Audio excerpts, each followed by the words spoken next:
Conversations with Coach LA. I'm really, really excited that you guys are here with me. You're tuned into the Urban Heat 98.1 FM, and we are bridging all gaps in all community. We are unorthodox station that is doing everything to make sure that we are bringing radio with a purpose right here through iHeartRadio. And we're streaming right live from Hyde Park. I am your host for this evening, Coach La. And I'm super excited about tonight's show because we're talking about a topic that I think some of you may have thought about or have pondered. And I have a special guest that I want you guys to meet as well. And her name is Martha Garzon. And what I love about Martha's story is she's a health advocate and she's the founder of Trained Minds Inc. She is a student and she has a background where she is thinking about and talking about all things unmasking and about trauma. So she has a very unique story that I want to bring to Conversations with Coach La, which is about starting therapy later in life. And some of you may be pondering that right now, right? Thinking about, should I start therapy? Should I not start therapy? What questions you may have about starting therapy. So tonight we're going to unpack all of that. We're going to explore it and we're going to learn more about Miss Martha. So with a nice warm Conversations with Coach La, let's welcome conversationalist Martha Garzon. What's going on tonight, Miss Martha? My dear Coach La, Hey, good to be here. Thank you. Thank you for I'm having me. so excited to have you here as well. You know what is so interesting? I'm going to turn this down just a bit. Somebody asked me tonight, they said, well, how do you know Martha? Right? How did it come about that you and Martha made an acquaintance? And I said, I met her via social media. So I have a Facebook group called Conversations with Coach La. And Martha, I think, became a member, if I'm not mistaken. And she sent me a message and she said she really wanted to join the conversation. So it's just that simple, guys. You know, I talk to everyone and anyone. All you got to do is just reach out and say you want to join and talk to me whatever is on your mind. We're really opening up what happens behind the scenes in therapy, right? And we want to bring it right live if you're at home, if you're on the radio, if you're listening through Facebook or you're on the app, is to really start to talk about what happens behind the scenes, right? What is it like to speak to a therapist? How do people decide to go to therapy? Therapy is not just for severe mental health issues. Sometimes it's just to have a sounding board and to process what is going on in your mind. We will go and work on anything else. If our knee hurts, if something's wrong with our heart, we go do all these other preventative care treatments. But the one thing I think that we don't always think about is how do we prevent a mental health illness from coming and manifesting, or how do we address trauma so that way it doesn't show up and become a generational situation. So I think therapy can be a maintenance situation too. It does not just have to be because you're having a severe mental health issue. So once again, welcome, Miss Martha. Welcome. Say Thank hello you, to the people. Coach La. Hi, everyone. So look here, right? Hi, everyone. Yes, Thank you yes, for yes. joining. Thank you for joining tonight, right? Thank you for staying up and well, for Yes. anywhere that you're joining, right? Mm-hmm. So one of the questions we always ask first, and me and you talked about this behind the scenes, which is, what does therapy mean to you? Today it means something very different than what it meant a while back, right? So today therapy to me means healing. It means healing for me, for my children, the generations to come, and my just all my family. And I say it means something different because I'm in my 40s, and it wasn't until a year and a half ago that I first seeked out therapy to speak to a therapist. And then we went deep in. I'm deep in now. Okay. So it's interesting because we talked about your background is in training and communications, right? And you're already a professional, you're already deep into mental health advocacy. Talk to us a little bit about, what was your bet on self moment that brought you in your 40s to say, you know what, I need more help, because you are already in the field. And for a lot of people, including myself, will say, you know what, I don't need a therapist. I got this. I know what to do. So what was your bet on self moment that caused you to say, you know what, nope, I'm going to go and do a little bit more, and I'm going to speak to somebody, a professional? So I would say that my bet on self moment is really right now, like today, current state. Although I did start, I seeked out therapy a year and a half ago, but a year and a half ago was more, I'd say, reactive to situations. I'm a mom, so I do have two grown adult daughters. Say girls, but girl daughters. Hmm. And being a mom, and that came with its own things. But I will say that I've uncovered today, in my past few months, the impact that trauma has had in my life, in my children's life, in the upbringing, and just really what's happened. So, but I'll say a year and a half ago, just things were going on. Environment. I think environment's one of the things I talk about a lot, when I Hmm. have the opportunity to talk about mental health, environments in our homes, work, schools, right, cities, Hmm. communities. And for me at the moment, there were a lot of factors, and I was feeling through my own work, right, through my own work in mental health. It was a mirror facing back at me and showing things that led me to seek therapy A at the mirror, time. Yeah. a mirror coming back at you. You want to talk a little bit more about that? Because I know a lot of people have brought that up, at least in my individual sessions, of feeling like something in their life was a mirror, or there was a trigger. A lot of times there was a catalyst that sort of opens up the door, um, and says, you know what, I think I need help. Sometimes that's seeing it through your kids, right? Seeing behaviors in your children, and it's reflecting back on you. So that's one thing that clients have reported, or a traumatic situation, or a relationship. So they get in a new relationship, and it sort of opens up different things, because relationships can be triggers too. But what was your mirror? I'd say with my daughter, so at the time it was me seeking support as I was navigating a difficult situation with one of my daughters. But ultimately, I believe everything happens at the right time and when it's meant to happen. Hmm. And I had been searching, right? And although it was the situation around, my daughter, it was a lot of things inside of me that I think, with the combination of what was happening externally, were those triggers that I did not come to realize actually about a few months ago, maybe a few weeks ago, like that Hmm. connection, right? That Well, this is the like a in the moment, real Oh, time, real time, real time. real time. I'm currently in a partial program, Hmm. for PTSD. So, what's really interesting, because I think sometimes we think once we become adults, we've arrived, right? And we are supposed to be good, we're supposed to know everything already. And there's a lot of pressure that we should have already had it figured out.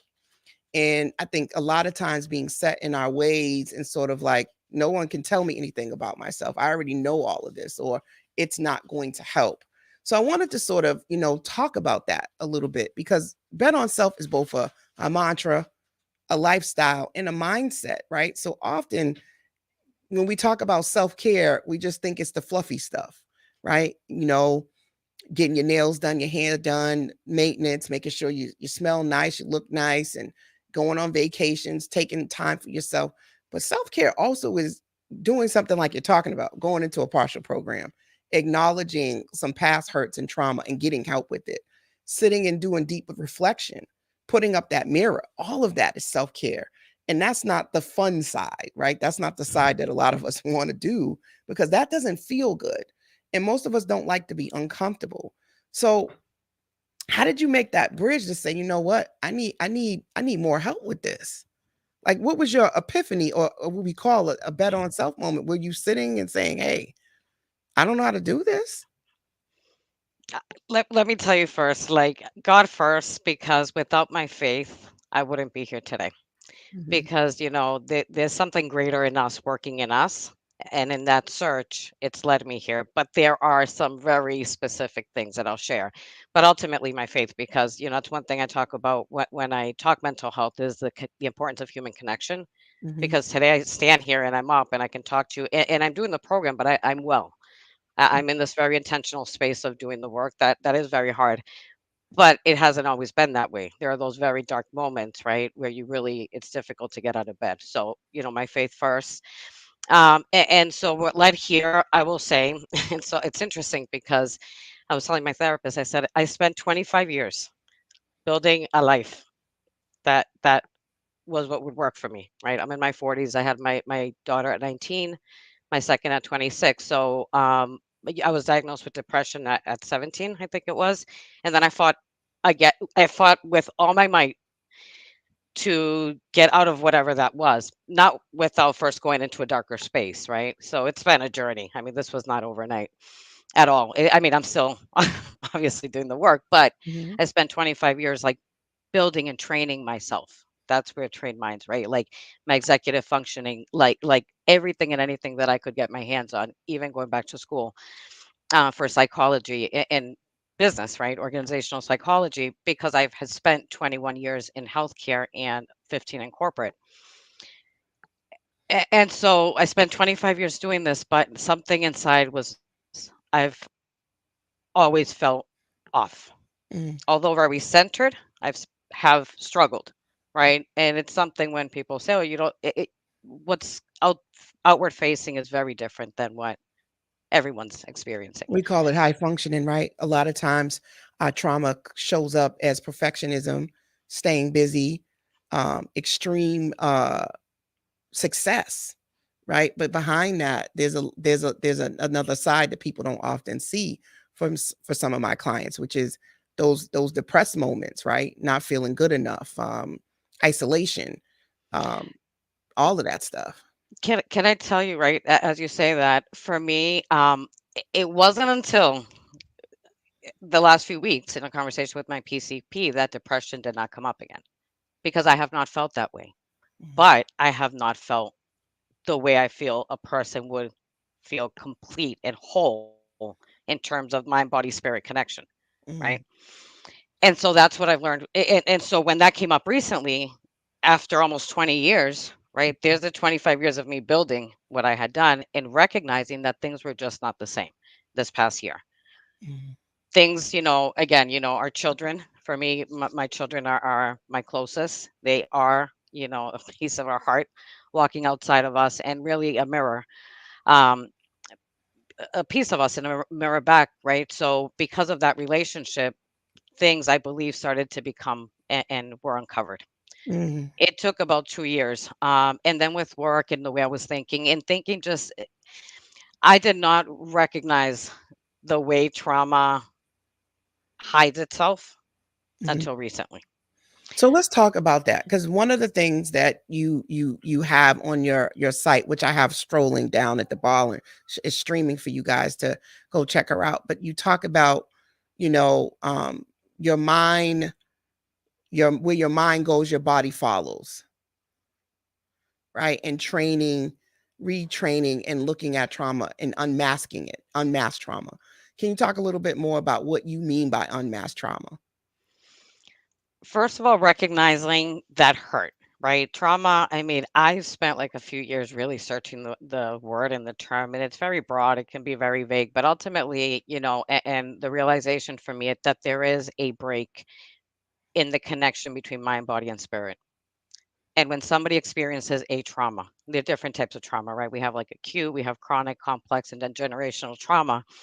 And really depending, right, how complex or how deep the wound, and also depending when it happened, right? The earlier trauma, the earlier it happens in a child's life, like the child's brain is developing. So something happens in the brain Hmm. and the functioning of the brain, executive functioning. So recognizing the trauma, I didn't recognize like there's childhood trauma in my life, right? Hmm. And I've known it.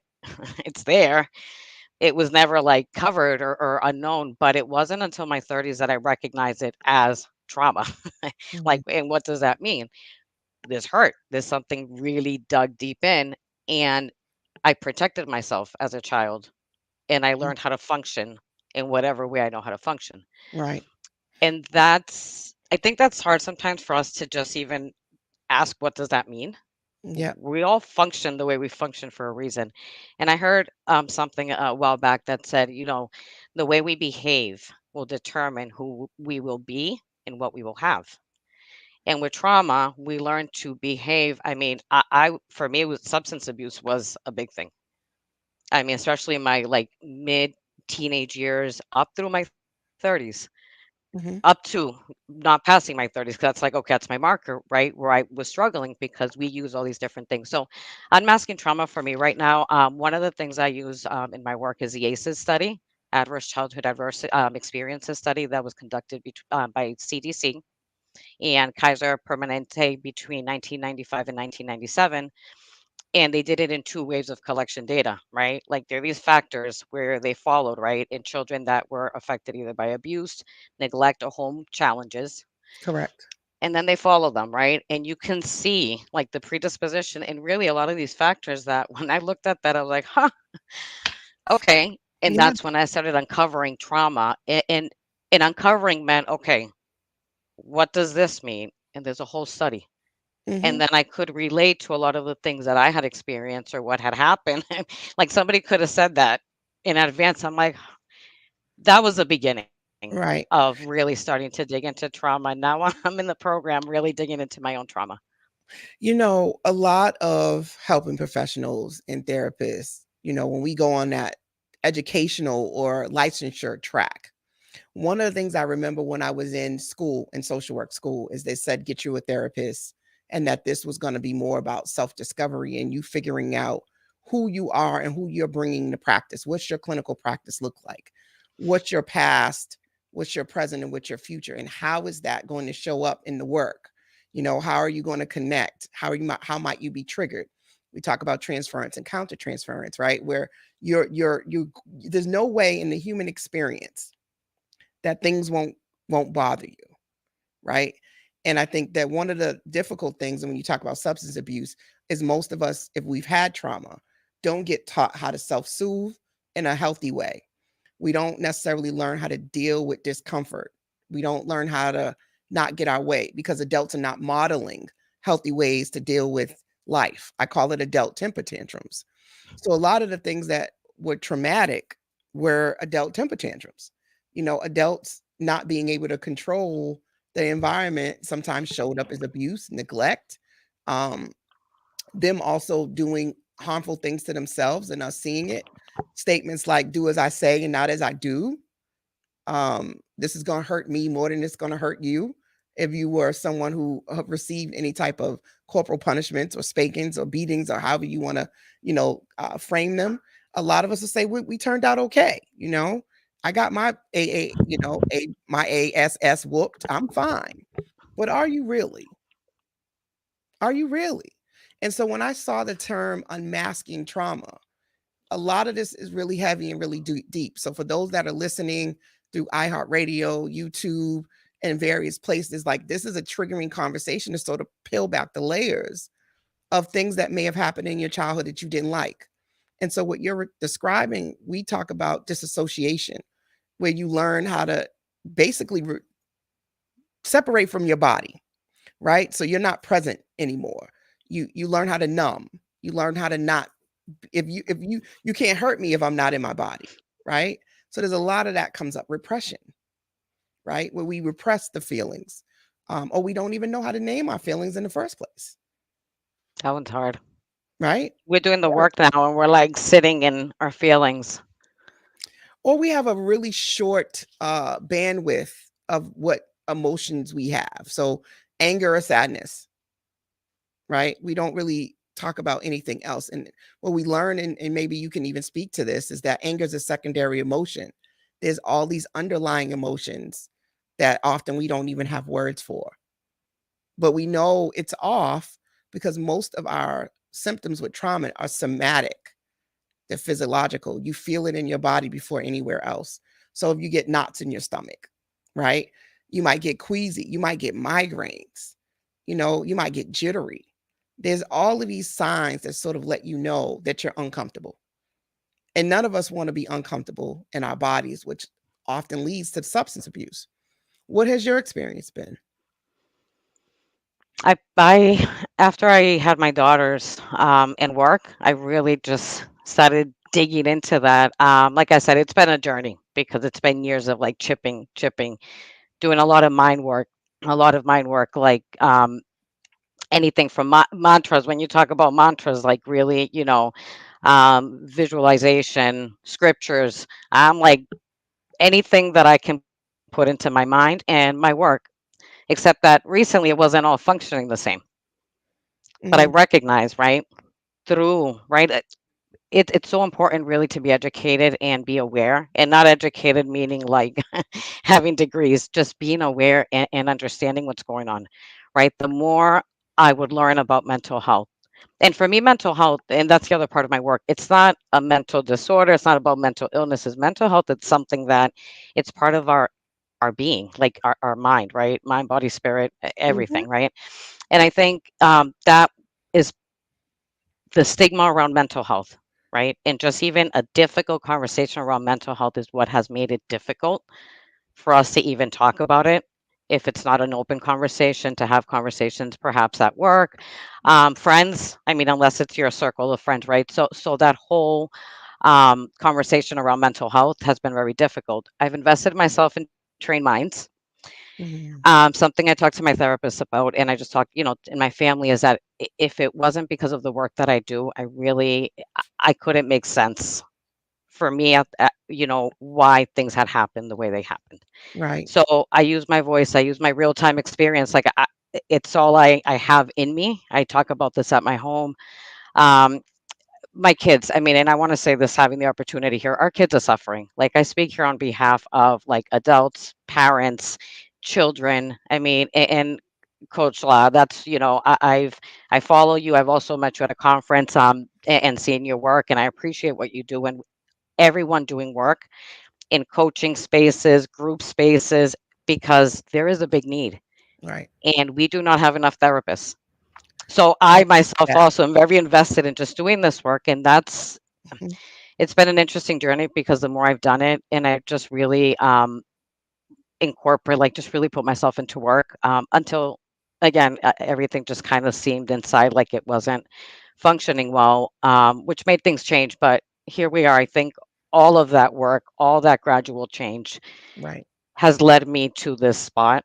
It wasn't until I started the program that I felt it was difficult. I mean, I'm in a different space 2 weeks in than when I started, and I did it all out of my own will, but it's not fun work. It's just work I know I need to do if I want. I know I can live free. Yes.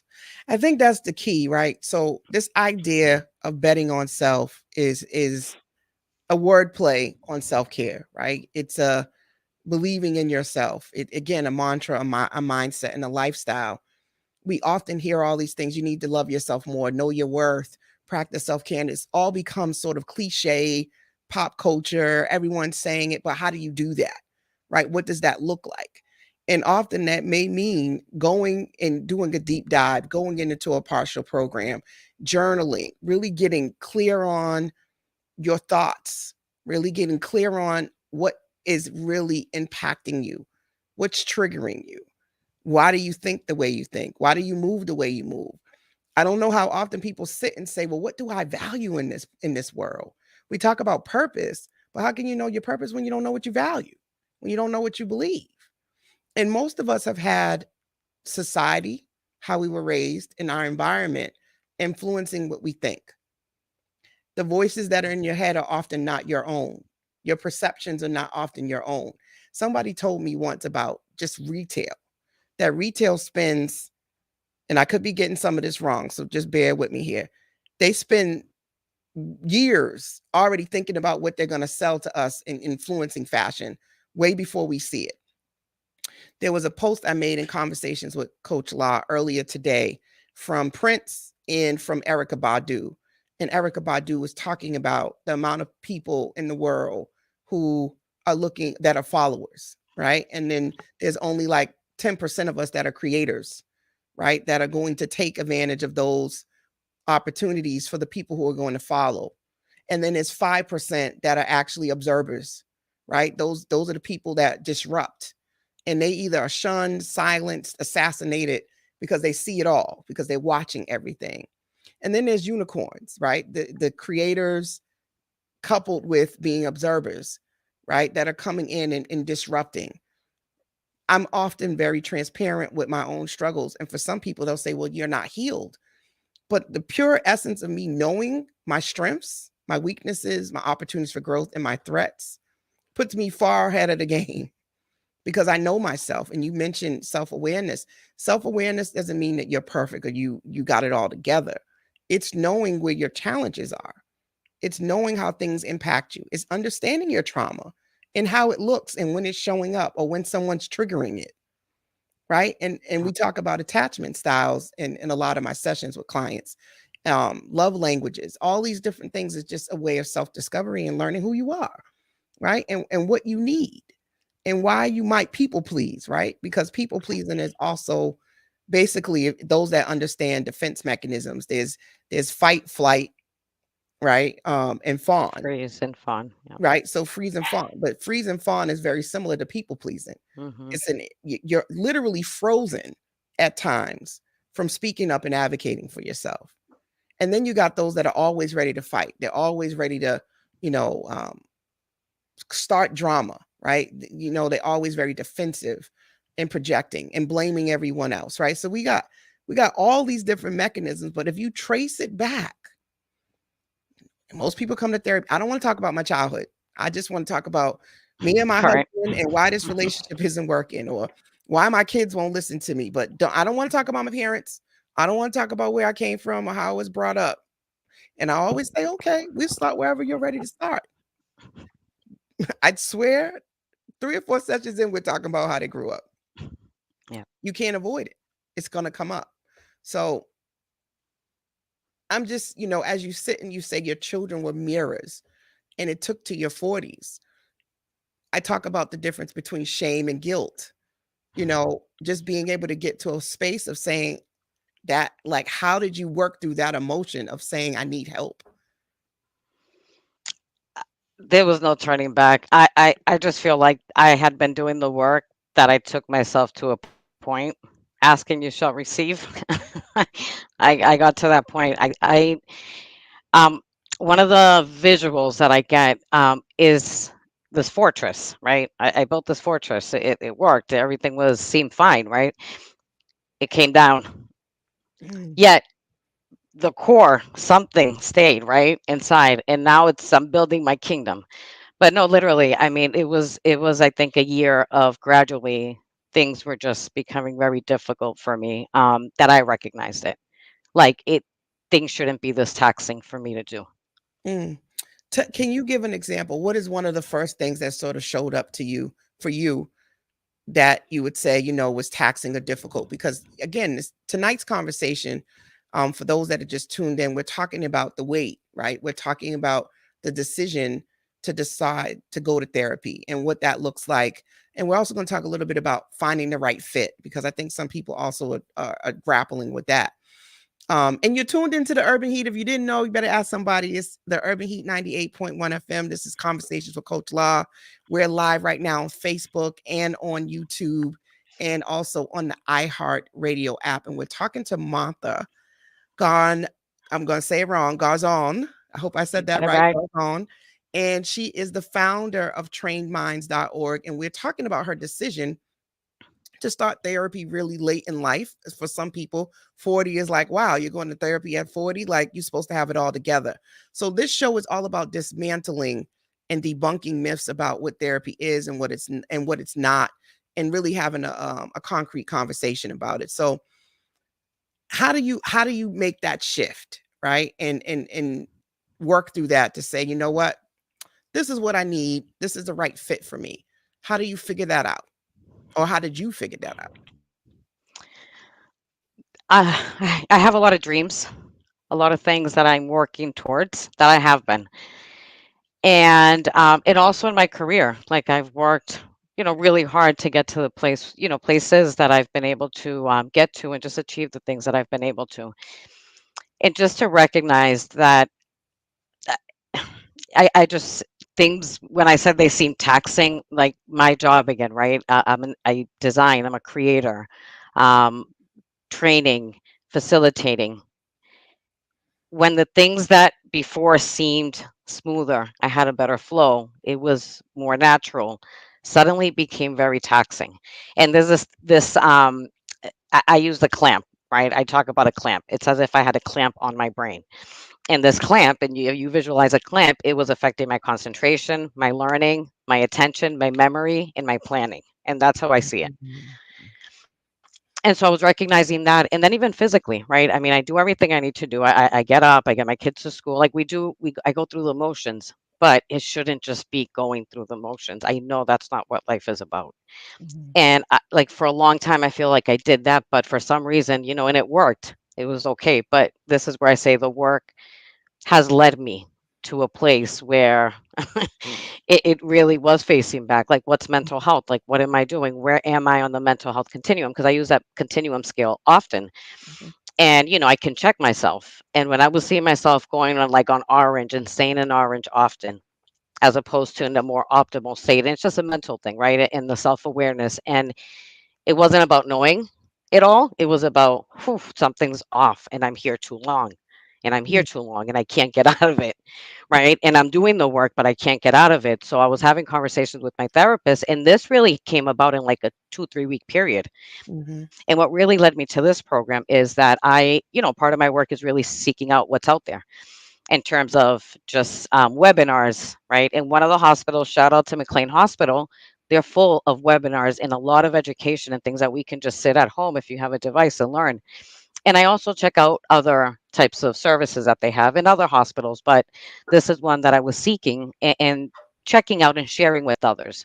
And suddenly, in my moment of crisis, meaning I'm in red, like red, red, I could hear and feel the sirens and they weren't turning off.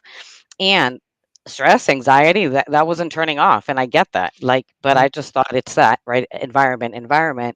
It was everything was starting to just Yes. internal and external collided.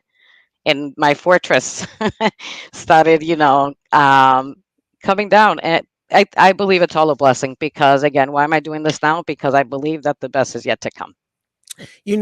I love that you're talking about the shift in functioning because if you check out my Psychology Today profile, I work with primarily women, but overachievers, A-type personalities that, for the most part, are considered successful according to society's terms. They usually have it all together, and then something happens, and every coping strategy that they've normally been able to use is not working.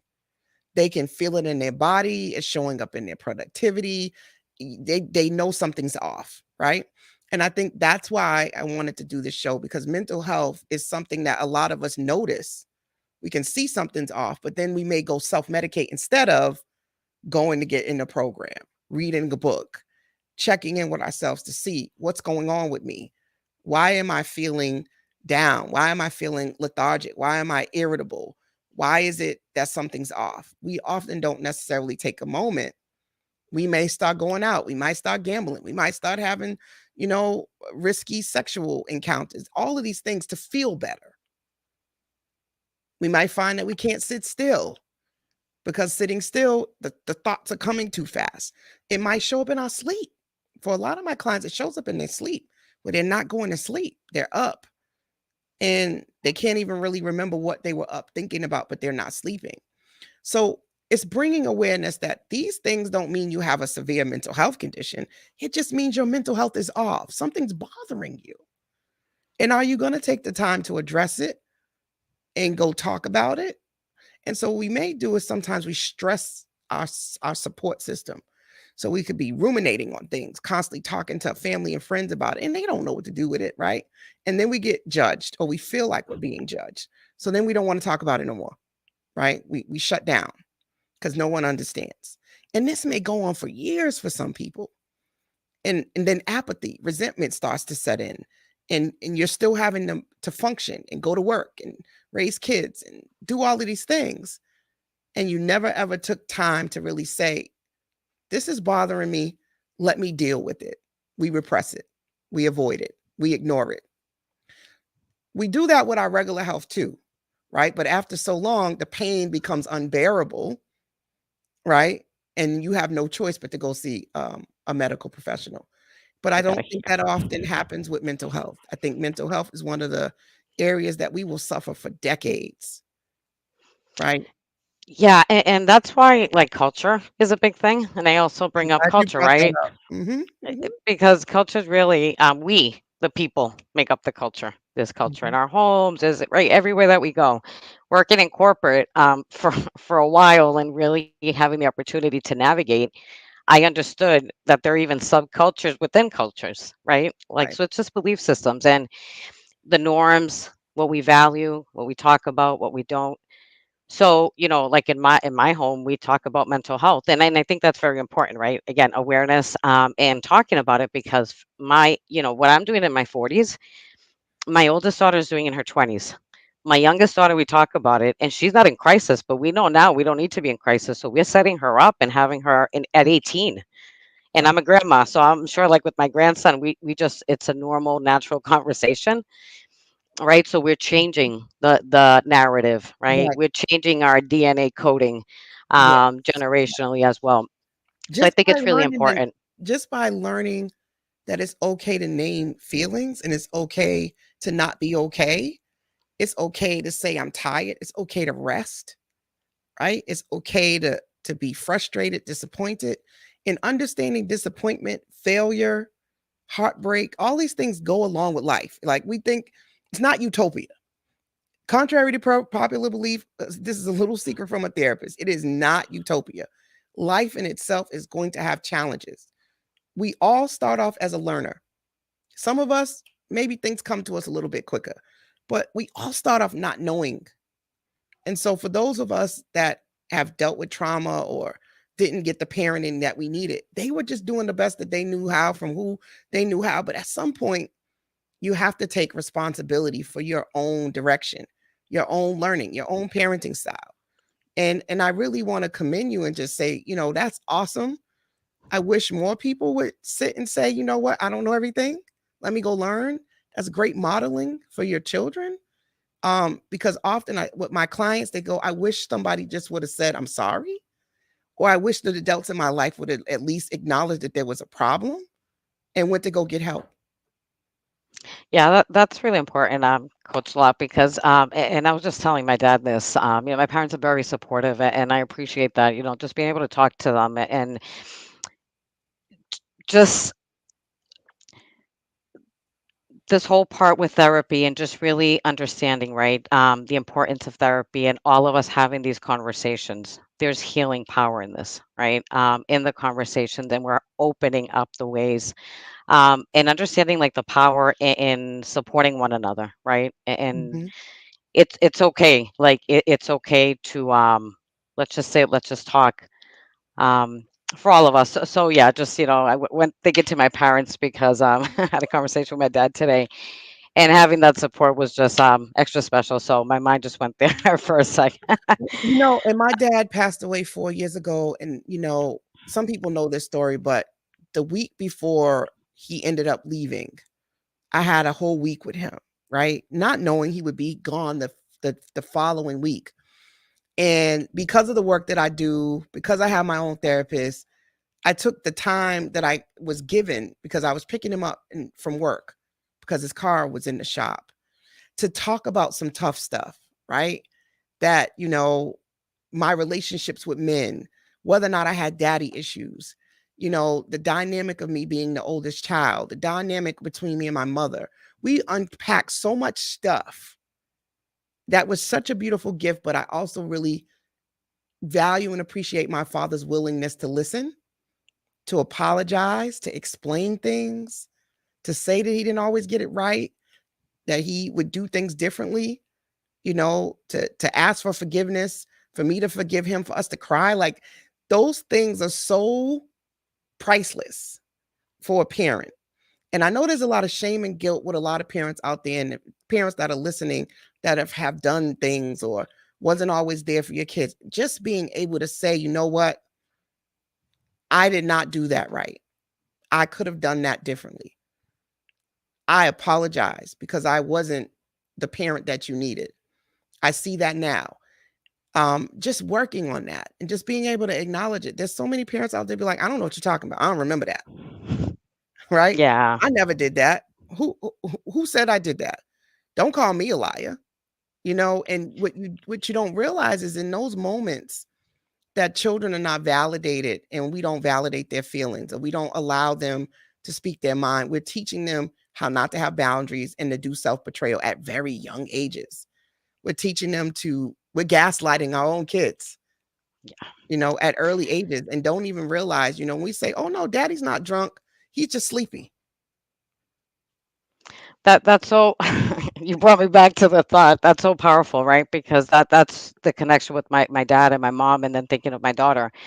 I had taught my daughters, and I'd say even like my oldest, I think was more watching that, right?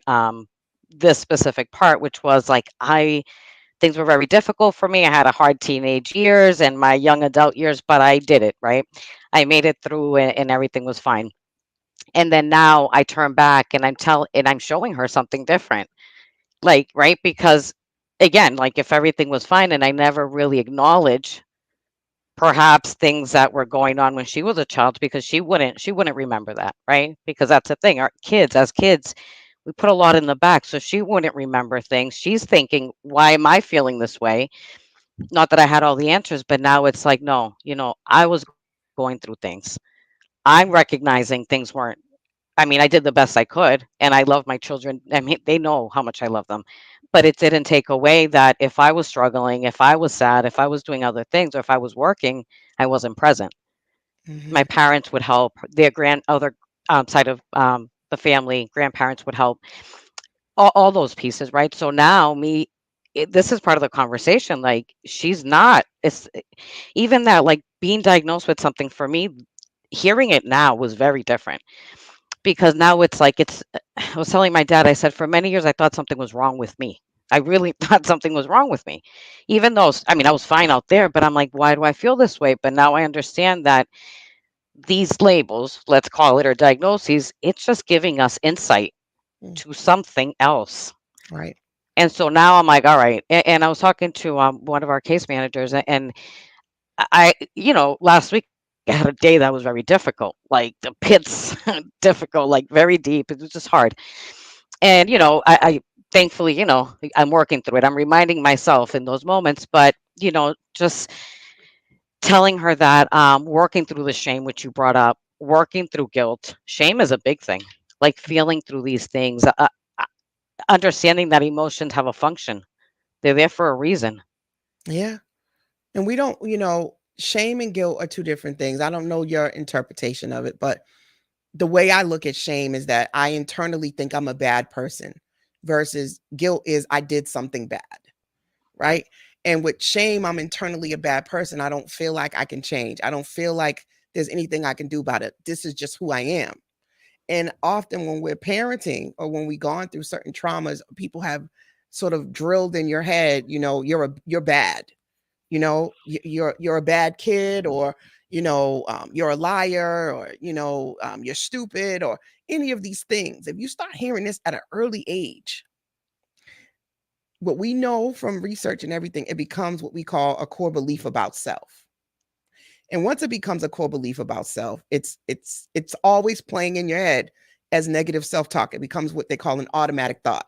You don't even have any control over it anymore. It's the automatic, oh man, you make a mistake, oh man, I'm dumb. You might even say it to yourself. And somebody may catch you or hear you say it. And they might like, you're not dumb. We all make mistakes. No, I'm dumb. That was a stupid thing I did. So these things show up in ways that we don't even necessarily recognize it until you get around somebody else that says, you shouldn't call yourself dumb. You shouldn't call yourself stupid. Can I'll share how shame appeared for me, which is very interesting. It was really around my decision to go into the program, right? Because me going to the program reveals that there is something that nobody knew about. Mhm. Yep, yep. And I Exposure. had to put everything on hold so that I can do something that nobody would think. I mean, you don't go into something like this unless there's something deep. Mhm. So for me, the shame was more of, okay, I need to take some time to do this, and I could have left it there. But I've been transparent with friends and people close to me. Um, and I'm working through the shame, but the shame for me is more of there's something deep that nobody knew. That's all.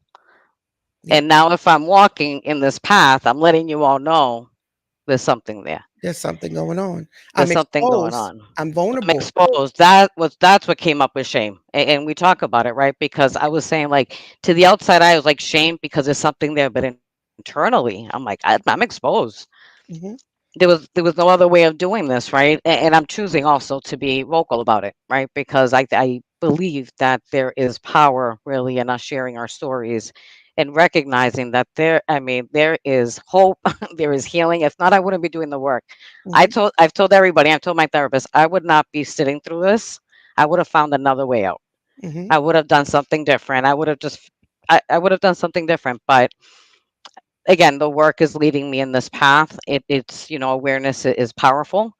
It is a first step really to lead us to different places internally, externally, and I believe there is a different way. Hmm. We've just if this is all we know, how do we know differently, right? Exactly. But I think, like you said, going into the work, going into psychology, it becomes a mirror because then you can't really hide, right? You start reading this stuff and it starts clicking.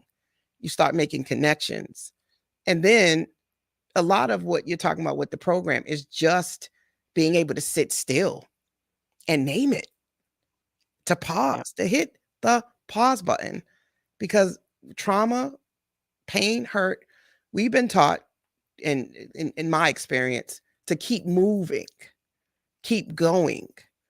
We ain't got time to slow down and be dealing with being hurt, being in pain. Like, the way you deal with that is you just move. You just Yep. do, right? You find something to do, not sit still, name it, sit in the discomfort, right? Work through it. It's go find you something to do. Do something, keep it moving. And oftentimes I think we don't also say, all the other things you do, like work out, journal, go to a program, read a book, do all these things. What we do find is that a lot of people have used drugs. And the helping professionals haven't necessarily helped, because a lot of times they'll just write you a prescription too, instead of talking you through it. And then there was a shift. If we're going to give you medication, we also recommend you get a therapist.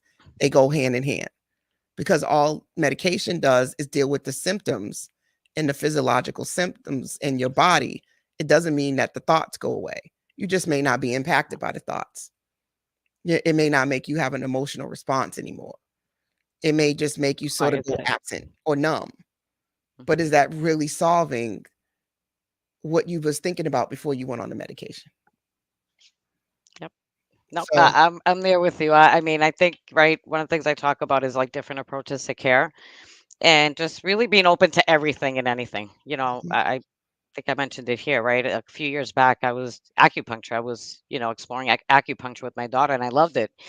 It worked for me at the moment, right? Like it was enough, meaning, well, so I thought, but it was enough. It was like more in that wellness space, right? Because, mhm, we think health, wellness, and then wealth, right? I'm getting towards the wealth, mental wealth, and all wealth. But in that wellness space, it's really, acupuncture, staying active, reading, schooling, right? Like in all these different dimensions, staying active where I can and seeking my weaknesses and strengths. What That's good. And I think in this mental health space, that's something we should be doing every day, right? Really just checking out where we're at and engaging ourselves. The past 2 years, they changed. And being open that, w- we're on different places on the continuum. Mental health is not black or white, and just recognizing that again where awareness comes in, and recognizing where we're at. If we're on red or we see that we're struggling, at that point I'm like, all right, right, let me start talking to somebody, and let me seek out a therapist. I hit off with somebody great, like they say, it's like getting into a new relationship. I didn't have to seek out too many, and I'm very grateful for that. Right, so doing that, and then now the care approach for me is different, and I am sure a year from now it will be different. So really just being open to different types of approaches to care, I think mhm. is very important. And right, medicine is part of it. It Yeah, worked for some. yes. I Some did of us need it. flotation. The flotation. we're testing like everything and anything. The flotation devices where you desensitize. So we've done that. All different types of therapy. Right. Ecotherapy environment is so important, right? Because for some, maybe we can't have a nice internal environment, right? Just because of whatever circumstances, getting out, right? Nature, environment. So I understand the power of that now. So I really try to, Yes. get out there when I can, just push Right. myself to get out there. One of the things I do with clients is we talk about their self-care plan. And I always mention that self-care plans are customized because for some people, like you just mentioned, sensory, right? So if you can't change what's going on in your house, you may need to go out and take that walk in nature. You may need to plan you some solo trips. There's different things everybody needs. Everybody's not going to need the same thing. One of the we have a couple people. Let's give some shout outs to Facebook and YouTube, and I want to just say hello to several people that are commenting. Stacy Williams, good evening. Tamara, Sandra, Jo City, thank you guys all for tuning in and commenting. We got a lot of comments in here, but one of the things that stood out is, we want to, this is one of the reasons why this platform is here. Thanks for this conversation and this platform. And Coach Law definitely triggered me to start the internal work and addressing my issues.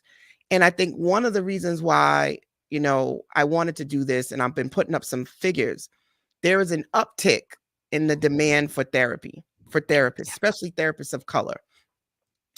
There's not enough therapists of color, right? There are, um, it's a shortage of Yeah. people in this work, doing this work, that understand the experiences and the environment that especially people of color have been brought into. I believe that we are chronically dealing with adjustment disorders, right? We go through something and we adjust, and then something else happens because of all of the violence in our community. There's so many different things that we're constantly dealing with that we got uh I hate when our brain does this, but secondary trauma, right? So it may Mhm. not even be our particular situation, but we're observing other people's traumatic experiences, and we've been desensitized to a certain extent.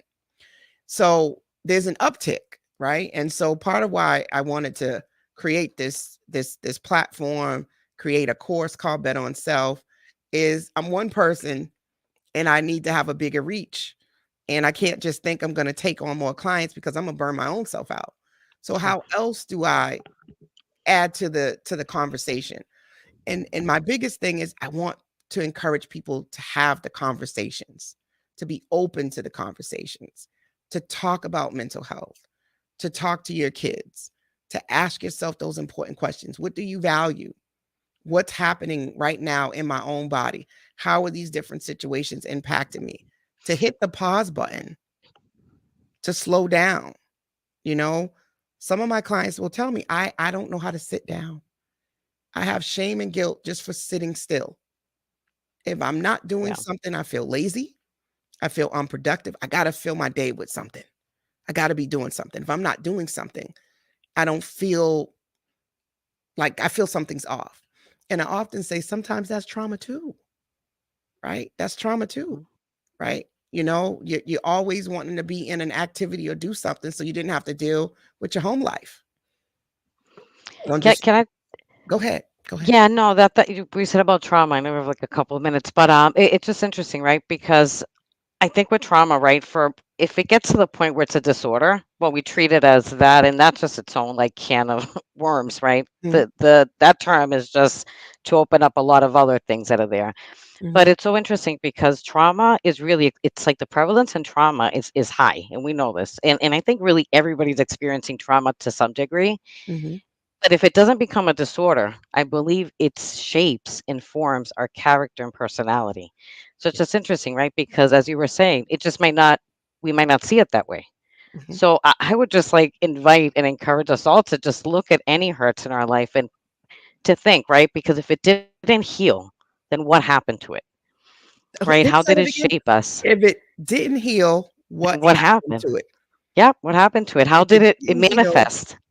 what happened to it? Where did it go? Hmm. I think that's one of the most profound, if you take nothing else from tonight. If you have a hurt or a pain, If you didn't heal it, where did it go? Yeah. How is it showing up? How is it shaping your personality? How is it shaping your behavior?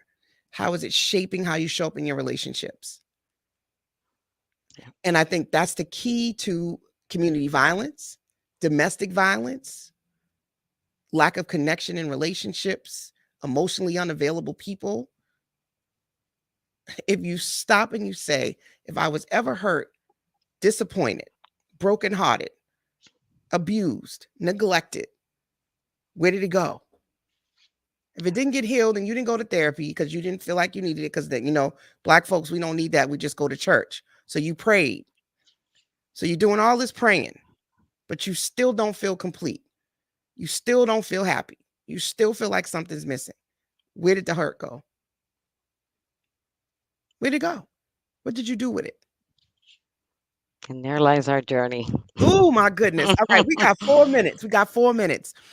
Martha, this has been such a great conversation. I have down how people can find you. I want to also tonight debunk this idea that therapists are perfect and we don't have any past trauma, pains, hurts, because I truly believe that is what makes me empathetic. That is what makes me a dope therapist. I Because heard you. I heard you in live. So, mhm, yep. that makes me approachable, understanding, Mhm. empathetic, compassionate, and real, because no one's perfect. And I know there's some therapists out there that push back on me that, oh, you don't let any parts of you be seen.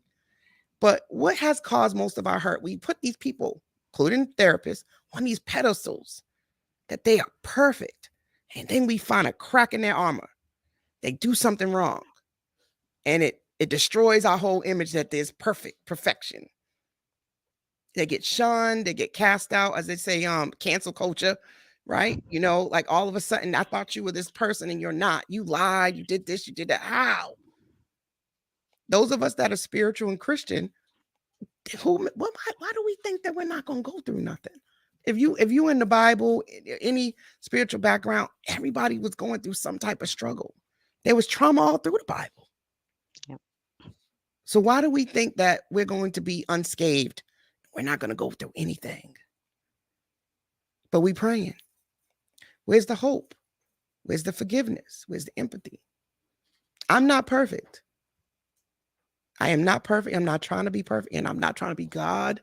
All I try to do is be a listening ear, a sounding board, a place for people to go to feel heard. Hopefully, I can offer some sound solutions, or we can brainstorm together to figure some things out. I'm a tool. I'm a resource. I'm not perfect. So that's my giving. What's something you want to leave the people with? I'm very thankful for the space, Coach La, and for everyone and anyone joining in tonight. I'm thankful, and I really encourage us all to embark on this journey and human connections. I mean, there's power. There's power, really empathy, as you said, that really loving on one another. Humans can be difficult, but I really just believe this power and connections, reaching out to one another. There's a need. I mean, this is out there in the news. You can Google it everywhere. There's a need really on professionals. So I think really creating circles where we can support one another in any way, in every way, getting out, right, doing things together. There's power in that. So I'd encourage us all to do that and learn more about mental health and not seeing mental health as a disorder, distortion, or whatnot, but something as part of our being and something that deserves love, just like any other part of our whole self. So true. Everybody, I know we're right at the time. I mean, an hour goes by so fast. They want me to, make my show longer. If you enjoyed this show tonight, please give us stars. That helps us stay on and supports the radio station to stay live. You are listening to the Urban Heat 98.1 FM. This is Conversations with Coach Law, broadcasting live out of Hyde Park. We're on iHeartRadio now, you guys, and that's a great place tomorrow morning. Make sure you stay tuned in so you can listen to the Morning Cafe. And you know what? I'm here every Sunday at 10 p.m. Want to keep encouraging everybody to keep having those conversations. The conversations are really, really important. Thank you, all of the listeners. Thank you, everybody on Facebook, YouTube, and iHeartRadio. Thank you, Martha, for joining the conversation. I hope you come back and that we can continue this and do it again. And I'll see everybody next week. Have a wonderful, wonderful night and a great evening. And cheers to a great week. Keep having conversations. Good night.